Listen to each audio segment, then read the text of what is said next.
Oui, bonjour à tous.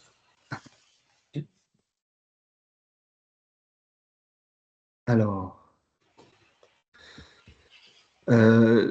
merci Philippe pour nous permettre de nous exprimer en tant que fabricant de solutions acoustiques. Donc, Texand, nous sommes qui?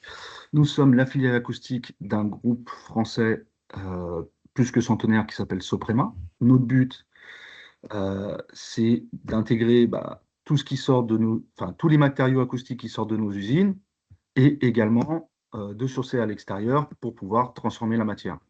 Transformer la matière, c'est quoi? C'est prendre des produits, peut-être les associer avec d'autres, les découper, les peindre, les adhésiver, etc.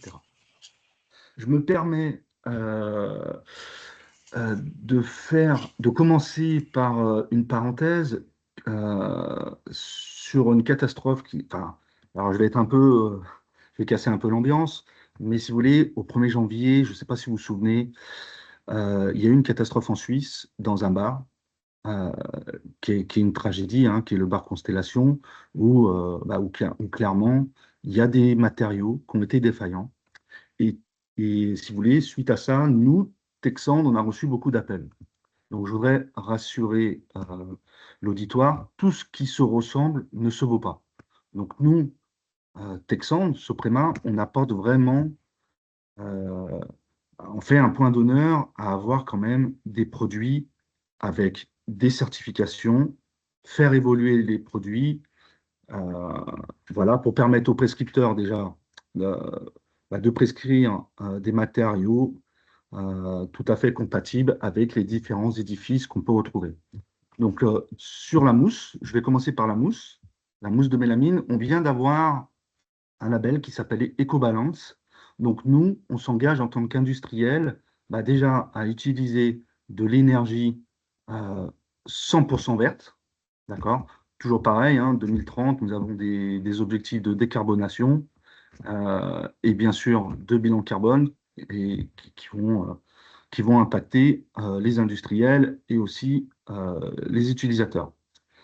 Donc, aussi, on garantit sur nos matériaux, la plupart du temps, euh, bah, tout simplement des essais. Et là, je vais parler de l'essai-feu euh, avec des PV-feu et des classements aussi, hein, qui sont classe B, 5 des 0. Donc, je ne sais pas où en est l'enquête, mais à mon avis, ce qui a été utilisé dans ce bar, ce n'était pas forcément peut-être les produits adéquats. Voilà pour le label EcoBalance. Innovation aussi sur cette mousse. Maintenant, on arrive à l'avoir teintée dans la masse. Donc la mousse peut s'effriter, mais du fait que ce soit teinté dans la masse, bon, on a une homogénéité quand même du produit qui est, euh, qui est assez pertinente. Hop là. Aussi, dans nos isolants, pensez aussi aux isolants soit issus du recyclage ou éventuellement du biosourcé. Donc là, je vous présente le pur acoustique. Le pur acoustique, c'est quoi? Tout simplement, ce sont des panneaux de fibres de polyester, hein, ce qu'on appelle le PET. Et pour faire 1 m² de ces produits-là, c'est le recyclage environ de 60 bouteilles en plastique. Donc, nous, chez Soprema, en tant qu'industriel très investi, on va même un peu plus loin. On a développé carrément une usine qui retraite, si vous voulez, les bouteilles en plastique et par un système de transformation, soit en faire des billes de polyol pour faire des isolants thermiques ou soit de la fibre. Voilà, c'était la petite parenthèse sur un peu sur les matériaux acoustiques. Et là, on va arriver au cas pratique. Donc, nous, chez Texand, on dissocie notre gamme en deux. Première gamme, tout ce qui est pour faire de l'isolation.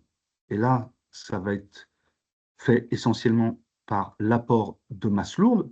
Donc, pour les non-initiés, les masses lourdes, c'est quoi? En fait, c'est des membranes viscoélastiques avec une forte densité. Et le but, hein, comme nos amis acousticiens savent bien mieux que moi l'expliquer, c'est toujours la loi des masses, hein, c'est-à-dire amener de la masse à un complexe pour augmenter le niveau d'isolation acoustique. Et nous, en tant qu'industriels, on nous trouve sur le web et souvent on est interrogé, et là c'est le cas. Donc c'est un groupement d'investisseurs qui a plusieurs hôtels où j'interviens régulièrement. Le responsable m'appelle et me dit, bon, dans cet hôtel, les clients se plaignent que on entend le bruit passer d'une chambre à l'autre. Qu'est-ce qu'on peut faire? Ah, est-ce que c'est acceptable? Ben, moi, ça, j'en sais rien en fait. Et c'est là où j'ai envie de dire à toutes ces personnes ou particuliers ben, de faire un relevé de mesure et d'être accompagné par un BE acoustique, c'est quand même confortable. Parce que la perception, moi je vais avoir une perception d'un bruit, peut-être c'est pas la même que la perception du voisin. Et donc en fait, j'ai contacté Simon. Je lui ai dit, Simon, j'ai besoin d'un relevé de mesure. Je ne sais pas le quantifier. Est-ce qu'on est dans la réglementation? Est-ce qu'on n'en est pas? Est-ce que l'apport d'une masse lourde peut être pertinente? Et avec Simon, nous sommes allés sur site et il m'a fait un relevé de mesure. Et là, je passe la balle à Simon. Si... Yes, je vais reprendre la main. En tout cas, merci Voilà. d'avoir montré aussi ces solutions de traitement acoustique en amont qui sont recyclées et qui nous permettent, nous aussi, acousticiens, du coup, de proposer à nos clients des solutions de traitement plus vertes et plus profitables pour notre société, parce qu'on va venir stocker finalement du carbone dans les ouvrages qu'on va faire. Qu'on va réaliser avec nos maîtres d'ouvrage.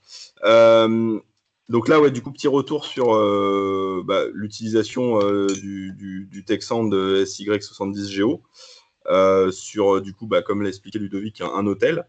Le gros doute du coup du client, c'était est-ce que l'isolement acoustique d'une chambre à l'autre est conforme du coup à l'arrêté du coup du 25 avril 2003, qui est relatif du coup à la limitation du bruit dans les établissements hôteliers.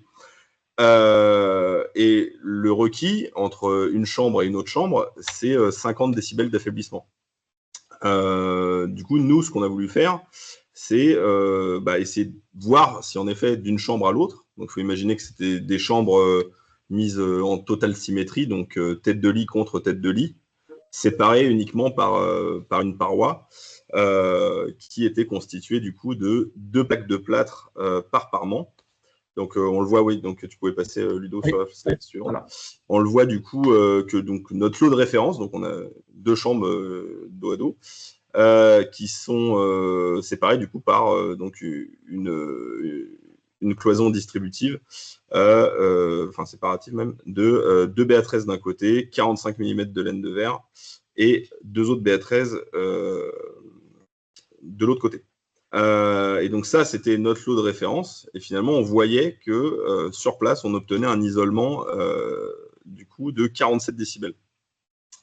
Effectivement, à 47 décibels, si votre voisin de chambre fait la fête, vous allez pouvoir l'entendre. Et effectivement, on n'est pas conforme à la réglementation. Donc, le client souhaitait pouvoir améliorer l'isolement entre ses chambres et le faire le plus vite possible sans trop impacter la durée d'immobilisation des chambres, sans trop impacter son budget. Et donc, ce qu'on a souhaité faire avec TechSound, c'était de faire un lot test où, sur un lot de chambres, on enlevait juste un côté d'un parement. Donc, à savoir, on enlevait 2 BA13 d'un côté. Et on remettait un BA13, par-dessus duquel on venait encoller un SY70 Geo, avec le nouveau mastic CLG 3009 de chez Texan, toujours, pour venir le refermer du coup avec un autre BA13. Et donc du coup, grâce à ça, on a seulement augmenté l'épaisseur de la cloison de 4-5 mm, ce qui est relativement invisible. Donc on n'a pas perdu de chambre dans la chambre dans laquelle on n'a pas perdu de place dans la chambre dans laquelle on a fait les travaux. Et on a amélioré l'isolement acoustique du coup d'à peu près 6 dB. Puisqu'on obtient du coup maintenant un isolement entre ces deux chambres de 53 décibels. Alors, on peut voir du coup l'évolution de 125 Hz à 1 kHz. On a un gain qui est progressif jusqu'à 12 et quelques dB en plus d'isolement. Et après, on atteint un peu un point critique auquel après l'isolement redescend. Et donc là, voilà, on a fait un test normalisé. Et bah, ce qu'on peut démontrer, du coup, c'est l'efficacité d'un ajout de masse viscoélastique dans une cloison existante, en faisant des travaux du coup qui sont peu invasifs, rapides et peu coûteux, et qui pourront être répliqués du coup sur l'ensemble des chambres de l'hôtel afin d'apporter un confort et un seuil réglementaire conforme. Voilà ce que j'ai à dire. C'était un petit test, un petit essai, mais ça nous permet de mettre en évidence les performances des matériaux. Ouais. Juste une petite parenthèse. Voilà. En fait, dans ces murs, ces cloisons de séparation, souvent on trouve des prises, des supports télé, etc. Et en fait, on s'aperçoit quand même que soigner un petit peu le doublage, ça nous permet quand même de gagner un ou 2 dB. Là, le fait de gratter 1 ou 2 dB, quand même, c'est pas mal. Donc, la pause, alors le produit, c'est clair, il a un impact, mais la pause, quand même, joue aussi pour beaucoup. Voilà. Oui, tu peux peut-être apporter un point sur le fait que lors de nos tests, il s'avère que vu que les deux chambres aussi sont collées au niveau des têtes de lit, eh bien dans chaque chambre d'hôtel, généralement, vous trouvez au niveau de vos têtes de lit des interrupteurs de chaque côté. Tout à fait. Et peut-être un bloc de charge USB. Le plus simple pour l'électricien, c'est de tirer une ligne électrique et puis de mettre les boîtes d'encastrement cul à cul.